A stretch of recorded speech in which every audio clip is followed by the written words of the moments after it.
Hey, it's Camo for Nashville Access Facebook Live and Pie Wagon Sessions, and we've got kind of a cool guest. I was trying to figure out how long it's been since I've known you. Mark Bray, ladies and gentlemen. Hello, thanks for having me. Oh, my pleasure. It's about time we got you on. It was, a lot of people don't know this, but you're actually the very first person I ever met in Nashville. Really? Ever.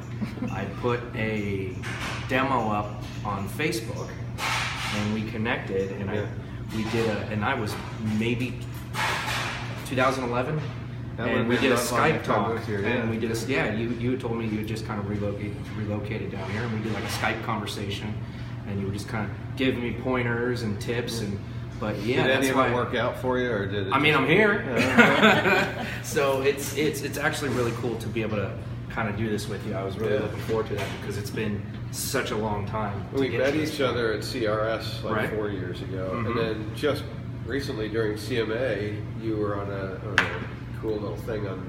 We did, Sunday morning. Sweet Sunday Sing with Amber Hayes. Yeah, and, that's cool. It was cool, man, and it's been a ride.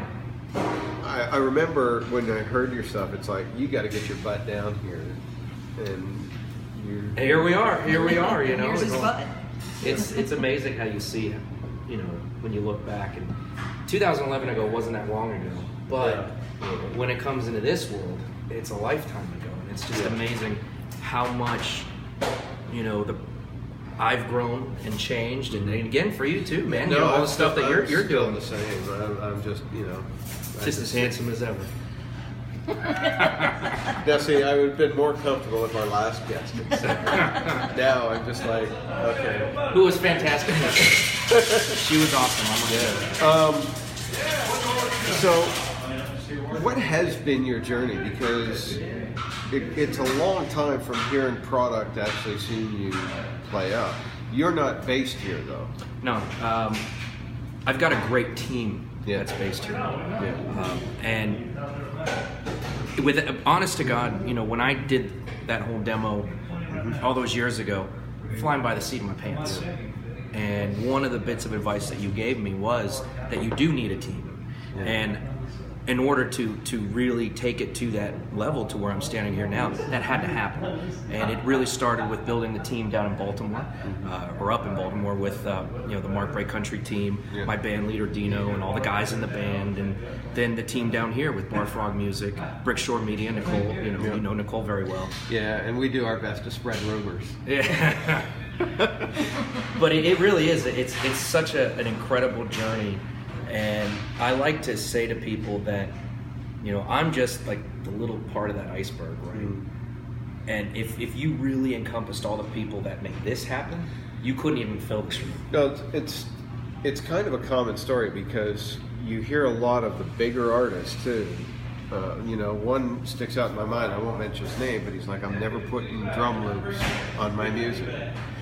But then third or fourth album deep, the label says, you know what?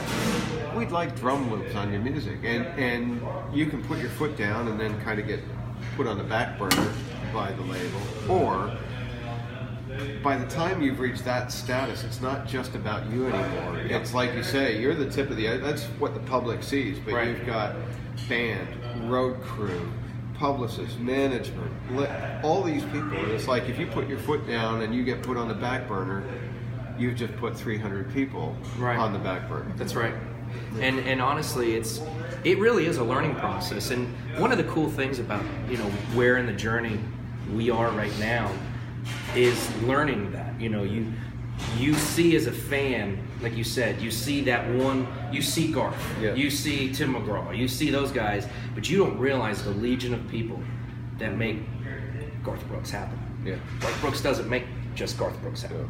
He's a huge part of it, don't get me wrong, but you know, there's that whole aspect of, and I'm learning that as I've been going. It's like, wow, you know, I didn't realize how much someone like Nicole does, or how much Johnny does at Daredevil Production on the internet and all that stuff. And you just learn that, and it's just such a really cool time in my career where I'm actually, you know, a student, and I'm just kind of riding that ride and just learning and enjoying every bit of it. Because it's so hard when you're an up-and-coming artist because you're doing all of it yourself. And then on top of that, you got to be the artist and the songwriter. And it's hard to wear all of those hats at the same time. But when you get up a little bit, and it's like, you have the people that can take that pressure off us. So your job is to be an artist.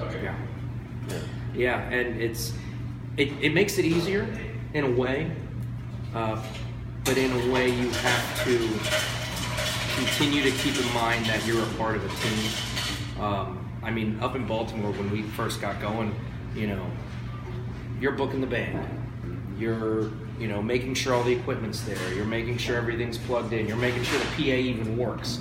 You know, and I always have Dino with me for that one. I call him he's the first one to get to the event. He's the last one to leave. And he gives you the facial hair advice. Yeah. You should see how long this guy takes to get his mustache right in the morning. But you get to focus more on the writing and the performing. But honestly, I wouldn't trade, doing all those other things too. Because then you learn to appreciate someone like a Nicole or someone like, all the other people that are involved, because you've had to do that yourself. It's like a guy I used to work in production with. Even though we were working digital, he used to make his interns cut tape. Because he said you can't understand the digital process and how easy it is until you learn you know how hard it is. Yeah. So it's kind of the same thing. Yeah, it really is. Gosh, you're talking about tape and analog. It reminds me of I went to school for broadcasting. Yeah. I remember learning. And you learned nothing. You went from broadcasting where it's already. It helps though. It helps in situations like this. But I mean, when people talk about broadcasting, everybody goes, "Wow," and you learn the reality of it, and you're not getting paid for stuff, and so you went to something much more. No, I went into something I get paid even less. As an artist, riskier. And, it's even more risky. What are you talking about? Yeah. Man, you just didn't learn anything. Did you? I didn't. Although, with a baby on the way, it's like one of those things where it's like, all right, so we got 10 shows this month. All right, better make it 20. Yeah. Better make it 20. Well, Ed Sheeran, I read about him. The way he got started was, he said, who in England is doing the most shows? And he found out it was something like 300 dates a year. And he said, I need to do 320. That's how he figured out how to make it. And That's hard. It doesn't hurt that Elton John discovers you and plugs you into that machine, but he has worked very hard. Yeah. And that's what artists have to do these days. It's not easy. Being on a radio tour right now. Yeah, that's is kind of like playing on the road, where it's like you don't realize. I mean, you think of all the fun and all the that sort of thing, you're getting out and playing in front of people, doing interviews, but you don't realize, you're up at 4 o'clock in the morning, you're driving 200 miles, then you're doing an interview, and then you're driving again, and then you're in bed at 11. I mean, it's physically demanding. And people forget too.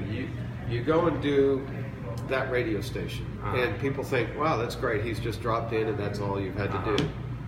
But then you're in the car and you're off to another radio station to do exactly the same thing for other people you don't know.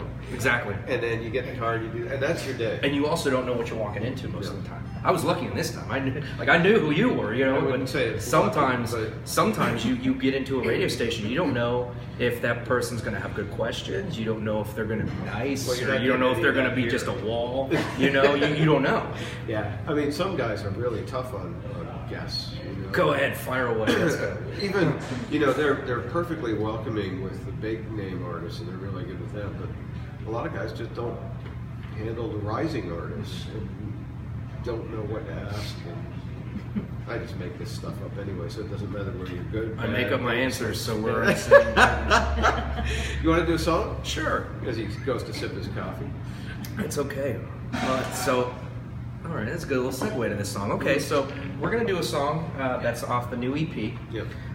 This song was actually written by a dear friend of mine. Her name is Erica Sunshine Lee. And if anybody is in this town knows who she is. Erica is a road dog. She works harder than anybody I've ever met. For a song. I said, well, I can't talk right now. I'm actually at work. She goes, you got a job? That sucks. But that's right, because she's a road dog. She's playing all over the world all the time. You'll see her. She's in Georgia. The next thing, she's like in the Philippines. Yep, that's or right. Thailand, or, that's right. or Vietnam. She is just everywhere. And she's one of the nicest human beings you'll ever meet. She's just a ball of energy. When I lived in England, we got to be friends on Facebook, and then a couple of years ago, met her out at a venue out in, I can't remember what it was. But it's like, hey, and you know, one of those things where you meet somebody from Facebook, and she's just such a talented. She's incredible. artist, yeah. This song, when I first heard her little acoustic iPhone recorded demo, I knew immediately I want to do that song. That song could be a monster song. And I was thankful that she was like, yeah, take it, do it. Nice. And when we gave her our version of it, she loved it. And Cool. when a writer loves your version of their song, you nailed it, and that makes you happy. This song is it's about, man, the working guy who works for that boss that they just don't like and want to make that cash so they can go out and get a drink somewhere. Been there, done this. Haven't we all? Yeah. This song is called I Just Need a Drink. Mark Bray.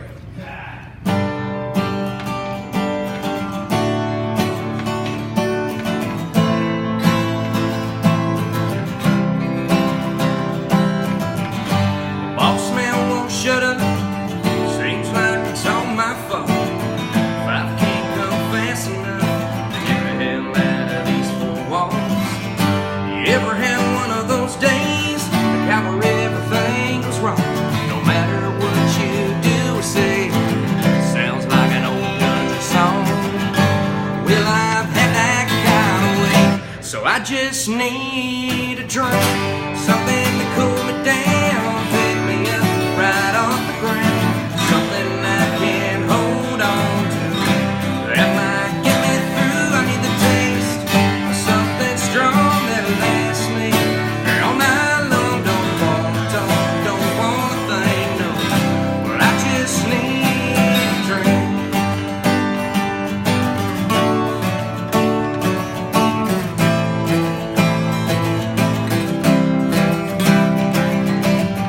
Maybe it's a long day at work, maybe you just need a break, maybe you just had a breakup, read all that you can take. Well, pull up a stool beside me, 'cause I just need a drink, something to cool me down, pick me up right off the ground, something I can hold on to that might get me through. I need the taste of something strong that'll last me all night long. Don't wanna talk, don't wanna think, no, but I just need a drink.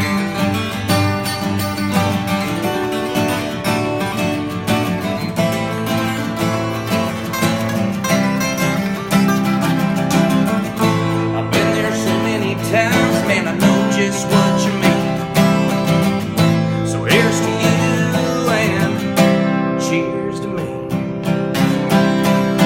I just need a drink, something to cool me down, pick me up right off the ground, something I can hold on to that might get me through. I need the taste of something strong that'll last me all night long. Don't wanna talk, don't wanna think, no, I just need a drink, something to cool me down, pick me up right off the ground, something I can hold on to that might get me through. I need the taste of something strong that'll last me all night long. Don't wanna talk, don't wanna think, no, but I just need a drink.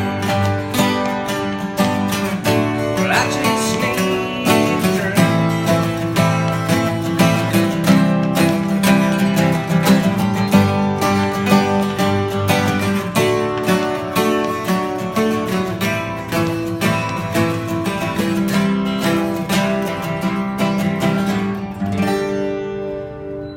Very cool. Yeah. Nice job.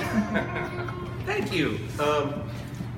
That had your voice always has, to me anyway, kind of an Eric Church feel to it. Is that one of the guys you kind of look at and You know- yeah, I could do that. Yeah, you're not the first person to say that. Damn. Sorry. No, Eric Church is one of those guys that I admire because, you know, you got to play the game, right? Everybody knows that. You get in this town and you gotta, you know, you gotta record the songs that the label wants to do, and you gotta, you know, do things. You know, you gotta play ball. Yeah. Eric Church did that. Now Eric Church is doing Eric Church. Yeah. You know, and he's playing the songs he wants to play, and he's making the sound he wants to do, and nobody sounds like Eric Church, Yeah. except Eric Church. And when you get, I can't wait till, you know, and every aspect of his career, man, he's just like, okay, this is how I'm going to do it, and you know, the heck with everybody else. Yeah. And that to me is like that's the end game right there. Now, I mean, he's obviously got some influences, and I bet, you know, people like Springsteen are an influence for you too. You know, a lot of the guys coming up, that's the reference point, is classic rock. Yeah. When it's just rock. When it was just rock, you know. But I'm you know, young enough. Classic rock was a little before my time, but no. Bite me. No, man, influences are one of those things where it doesn't just have to be country music. Yeah. You know, and to me, that's what makes a real artist, is someone who pulls from all aspects of music. You know, growing up in my house, it wasn't just country music.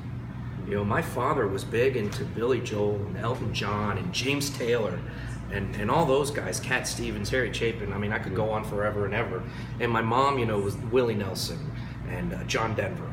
And my brothers and sisters were, you know, Motley Crue and Van Halen and Guns N' Roses. And I pull from all of those. All that stuff. Yeah. You know, and that makes who you are as an artist. It's funny because prior to Garth Brooks, no country artist would ever use those names. Right. But Garth Brooks was the first one, I think, that came out and said, yeah, man, I listen to Kiss and Boston and Johnny Cash and George Strait and Seeger. Yep. Yeah, absolutely. And look where he is. Yeah. Look what he created by taking from the rock show.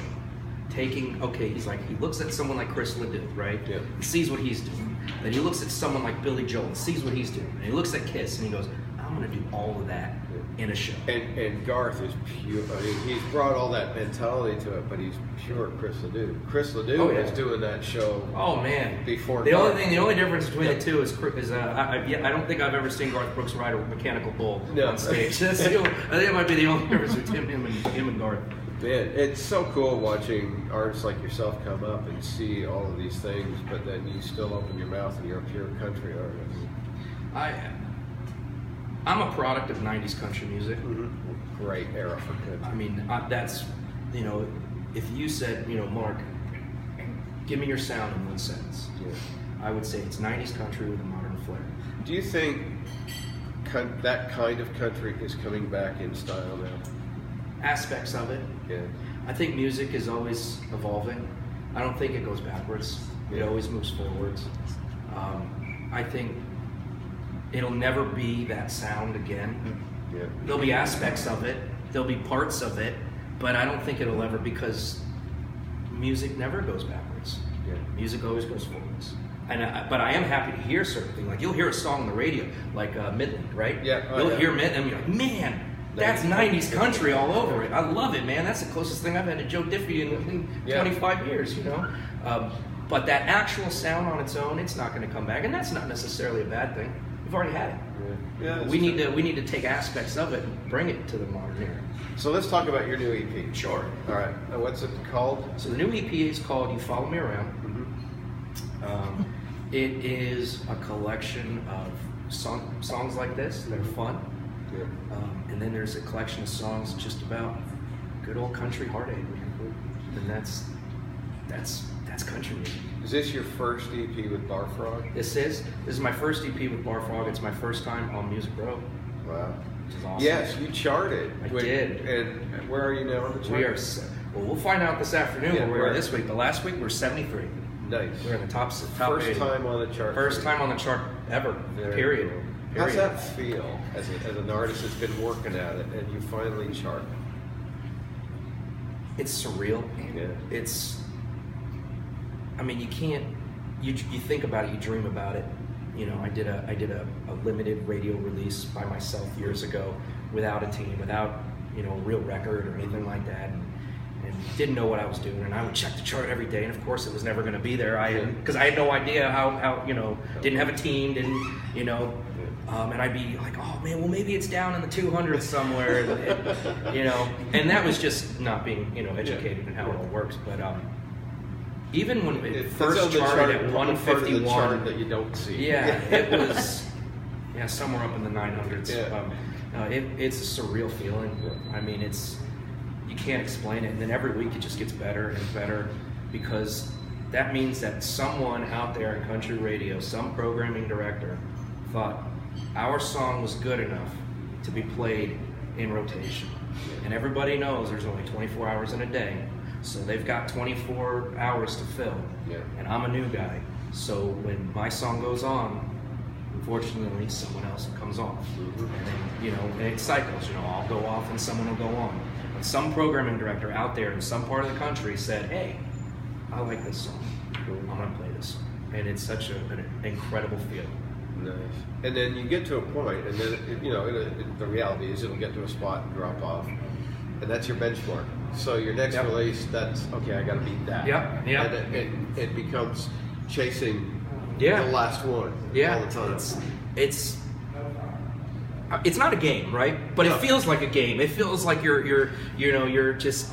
It's kind of a good way of keeping it in perspective, that it is a game, and that way you're not taking yourself too seriously, that it's chasing that number one all the time. It's just got to do better than I did the last one. That's right. I'm trying to formulate how to say it.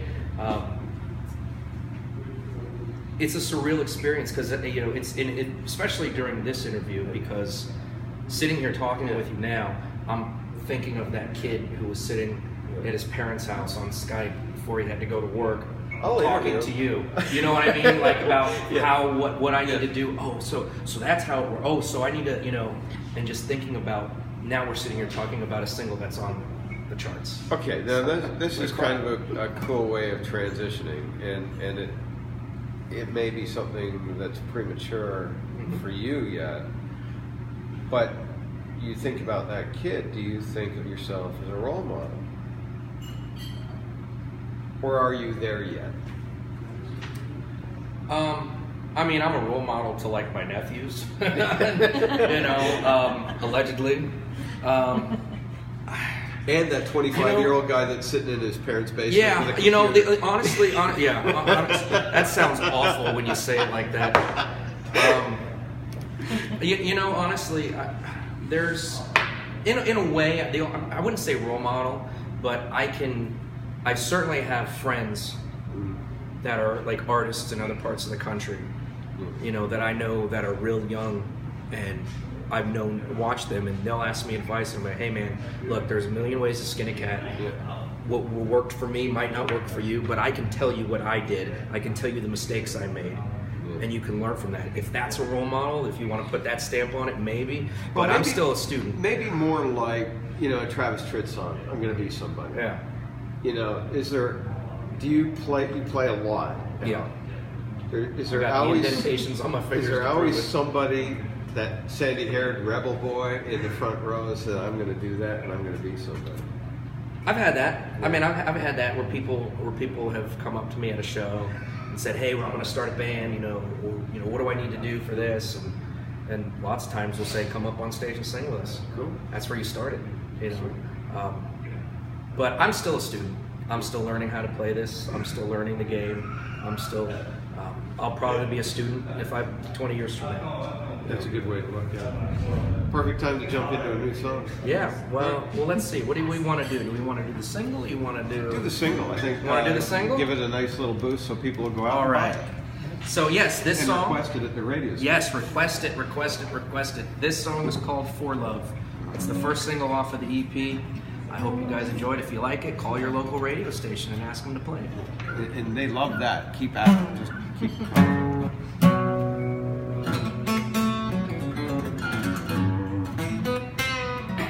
Oh no, that's just showing off.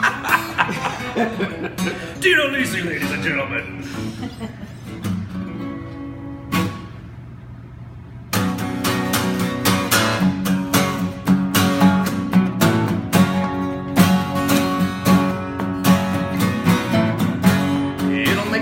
strap a chain to a freight train, pull it down a no dirt road. Dog paddle straight down the muddy Mississippi to the Gulf of Mexico. Walked Arizona with a shovel and a bucket just to fill the Grand Canyon up. It's crazy what a guy is willing to drive for love. Yeah. Put on a blindfold, walk out on a tightrope, strung up an alligator pit. Saddle up a great white, hold on tight just to see how far he gets. Sneak right up behind a sleeping lion, yeah, give that little tail a tug. It's crazy what a guy is willing to drive for love. Well, there ain't no limit once a man falls in it. It's feeling right, flying high, hit it straight on the top of the sky, and just can't help it, 'cause once he's felt it, he'll wanna feel it again and again.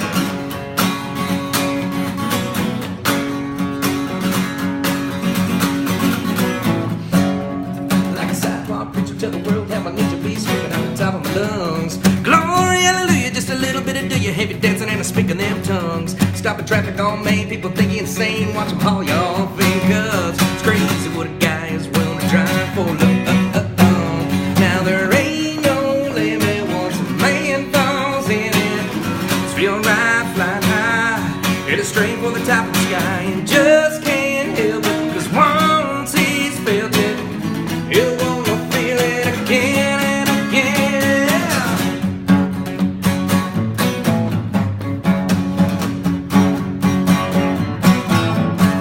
Well, there ain't no limit once a man falls in it. It's feeling right, flying high, hit it straight for the top of the sky, and just can't help it, 'cause once he's felt it, he'll wanna feel it again and again. Clean out the bank, start counting the change, throw it on a marquee cut. It's crazy what a guy is willing to drive for love. Yeah.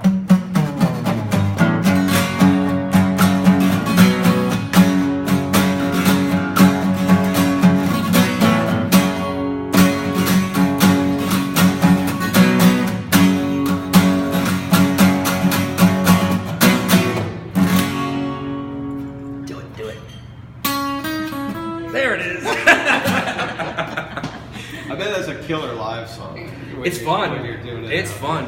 And it's funny, what he just did right there, it's kind of a running gag in Yeah. the band. Like, after a song, someone will do that. It, either the keyboard, even sometimes the bass is like, oh.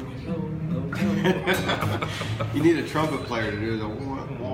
Yes, I like it. Thanks for coming by, man. Oh man, it was my pleasure, Cameron.